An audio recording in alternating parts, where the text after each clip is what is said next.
little comprehended.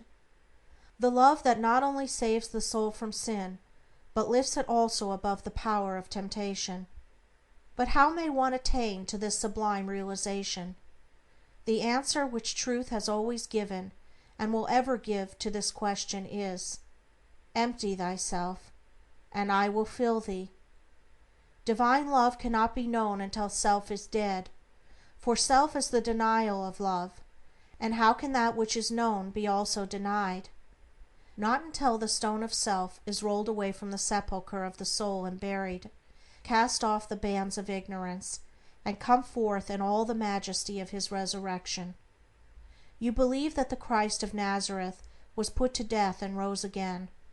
I do not say you err in that belief, but if you refuse to believe that the gentle Spirit of love is crucified daily upon the dark cross of your selfish desires, then I say you err in this unbelief, and you have not yet perceived, even afar off, the love of Christ. You say that you have tasted of salvation in the love of Christ.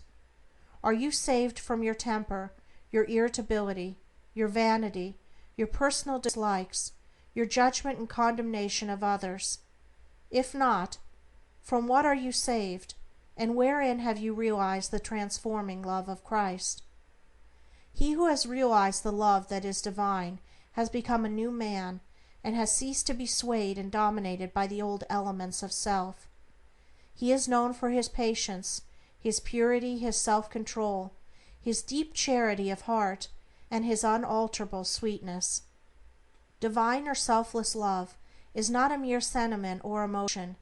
It is a state of knowledge which destroys the dominion of evil and the belief in evil, and lifts the soul into the joyful realization of the supreme good. To the divinely wise, knowledge and love are one and inseparable. It is toward the complete realization of this divine love that the whole world is moving. It was for this purpose that the universe came into existence, and every grasping at happiness, every reaching out of the soul toward objects, ideas, and ideals, is an effort to realize it. But the world does not realize this love at present, because it is grasping at the fleeting shadow, and ignoring in its blindness the substance. And so suffering and sorrow continue, and must continue, until the world, taught by its self-inflicted pains, discovers the love that is selfless, the wisdom that is calm and full of peace. And this love, this wisdom, this peace, this tranquil state of mind and heart may be attained to, may be realized by all who are willing and ready to yield up self, and who are prepared to humbly enter into a comprehension of all that the giving up of self involves. There is no arbitrary power in the universe, and the strongest chains of fate by which men are bound are self-forged.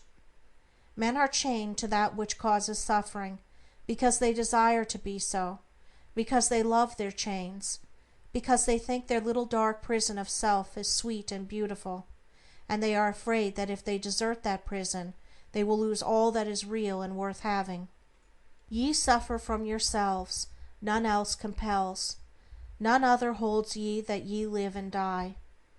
And the indwelling of power which forged the chains and built around itself the dark and narrow prison can break away when it desires and wills to do so, and the soul does will to do so when it has discovered the worthlessness of its prison, when long suffering has prepared it for the reception of the boundless light and love.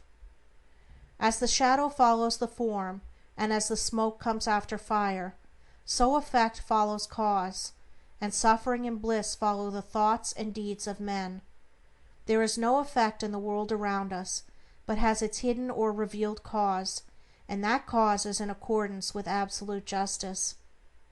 Men reap a harvest of suffering, because in the near or distant past they have sown the seeds of evil. They reap a harvest of bliss, also as a result of their own sowing of the seeds of good. Let a man meditate upon this. Let him strive to understand it, and he will then begin to sow only seeds of good, and will burn up the tares and weeds which he has formerly grown in the garden of his heart.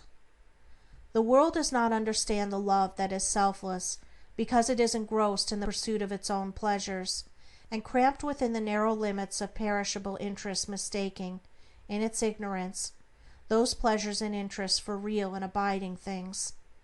Caught in the flames of fleshly lusts, and burning with anguish, it sees not the pure and peaceful beauty of truth. Feeding upon the swinish husks of error and self-delusion, it is shut out from the mansion of all-seeing love. Not having this love, not understanding it, men institute innumerable reforms which involve no inward sacrifice, and each imagines that his reform is going to right the world forever, while he himself continues to propagate evil by engaging it in his own heart. That only can be called reform which tends to reform the human heart, for all evil has its rise there, and not until the world, ceasing from selfishness and party strife, has learned the lesson of divine love, will it realize the golden age of universal blessedness. Let the rich cease to despise the poor, and the poor to condemn the rich. Let the greedy learn how to give, and the lustful how to grow pure. Let the partisan cease from strife, and the uncharitable begin to forgive. Let the envious endeavor to rejoice with others, and the slanderers grow ashamed of their conduct. Let men and women take their course, and lo, the golden age is at hand. He therefore who purifies his heart is the world's greatest benefactor. Yet though the world is, and will be for many ages to come, shut out from that age of gold, which is the realization of selfless love, you, if you are willing, may enter it now, by rising above your selfish self, if you will pass from prejudice, hatred, and condemnation to gentle and forgiving love. Where hatred, dislike, and condemnation are, selfless love does not abide.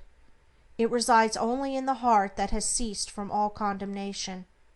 You say, how can I love the drunkard, the hypocrite, the sneak, the murderer? I am compelled to dislike and condemn such men. It is true you cannot love such men emotionally, but when you say that you must perforce dislike and condemn them, you show that you are not acquainted with the great overruling love, for it is possible to attain to such a state of interior enlightenment as will enable you to perceive the train of causes by which these men have become as they are, to enter into their intense sufferings, and to know the certainty of their ultimate purification. Possessed of such knowledge, it will be utterly impossible for you any longer to dislike or condemn them, and you will always think of them with perfect calmness and deep compassion. If you love people and speak of them with praise until they in some way thwart you, or do something of which you disapprove, and then you dislike them and speak of them with dispraise, you are not governed by the love which is of God. If in your heart you are continually arranging and condemning others, selfless love is hidden from you. He who knows that love is at the heart of all things, and has realized the all-sufficing power of that love, has no room in his heart for condemnation. Men not knowing this love constitute themselves judge and executioner of their fellows, forgetting that there is the eternal judge and executioner, and in so far as men deviate from them in their own views, their particular reforms and methods, they brand themselves as fanatical, unbalanced, lacking judgment, sincerity, and honesty. In so far as others approximate to their own standard, do they look upon them as being everything that is admirable. Such are the men who are centered in self. But he whose heart is centered in the supreme love does not so brand and classify men, does not seek to convert men to his own views, not to convince them of the superiority of his methods. Knowing the law of love, he lives it, and maintains the same calm attitude of mind and sweetness of heart toward all.